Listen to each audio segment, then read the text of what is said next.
In the serene suburbs of London, 1977, a seemingly ordinary home became the epicenter of one of the most spine-chilling and well-documented paranormal events ever recorded, the Enfield Poltergeist. This true-life tale of terror captured the nation's attention and continues to unsettle those who lived through it. It all started in August 1977 at 284 Green Street, where Peggy Hodgson, a single mother with 4 children, resided. It wasn't long before eerie disturbances began to plague the household, unexplained scratching noises, knocking sounds, and furniture moving on its own. One fateful night, Peggy was jolted awake by a loud crash coming from her daughter's bedroom. Rushing to the scene, she found the dresser had been displaced across the room by itself. Struggling to move it back, Peggy felt an invisible force resisting her efforts, a realization that these occurrences were beyond the ordinary. As the disturbances grew more intense, paranormal experts were summoned to investigate. Among them were Ed and Lorraine Warren, renowned demonologists. Lorraine, gifted with clairvoyant abilities, sensed an ominous presence, a poltergeist, an angry spirit feeding off the family's fear. Furniture was overturned, toys flew through the air, and disembodied voices echoed through the house's empty corners. The focus of the activity seemed to be on 11-year-old Janet, who was repeatedly thrown from her bed, sometimes in the presence of witnesses. The most horrifying moment occurred when Janet began speaking in a deep, growling voice, claiming to be Bill Wilkins, a deceased former resident of the house.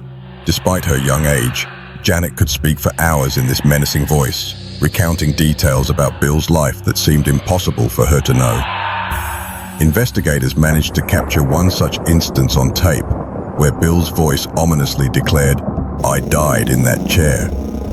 The unsettling evidence left experts confounded. As news of the haunting spread, the house became a media spectacle.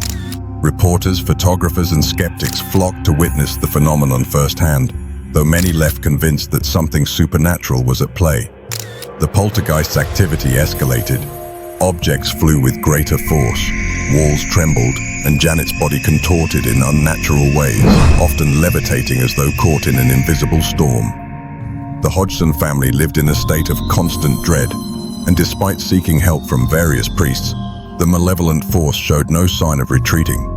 While some dismissed the events as a sophisticated hoax with Janet at the center, many experts contended that the overwhelming evidence suggested a genuine paranormal encounter. The haunting reached its peak one night when the house was violently shaken. Windows shattered, objects were hurled about, and Janet once more levitated in a dramatic display. The family feared for their lives, believing they might not survive the night. Then, as abruptly as it had started, the disturbances ceased, leaving the family profoundly shaken. The reasons behind the poltergeist's targeting of the Hodgson family and its sudden departure remain elusive. Even after the haunting ended, Janet's life was forever altered by the experience. The horrifying memories lingered, and she found it difficult to escape the shadow of the Enfield Poltergeist. The case continues to be a subject of intense debate. Was it a genuine haunting or an elaborate ruse? The conflicting evidence continues to challenge investigators. Ed and Lorraine Warren remained firm in their belief that the Hodgson family had indeed encountered a formidable and malevolent spirit. They were convinced that the poltergeist was real and might one day return. Janet later admitted that some aspects of the story were embellished, but she steadfastly maintained that much of the experience was genuine. Reflecting on her ordeal, she stated, "You can't imagine the fear. It stays with you forever." Decades after the final occurrences at the Enfield home, the tale remains as captivating as ever. Whether it was a true haunting or a plea for attention, one thing remains indisputable: the fear it instilled was deeply real. Make sure to like and subscribe for more spine-tingling stories. Until next time, stay safe.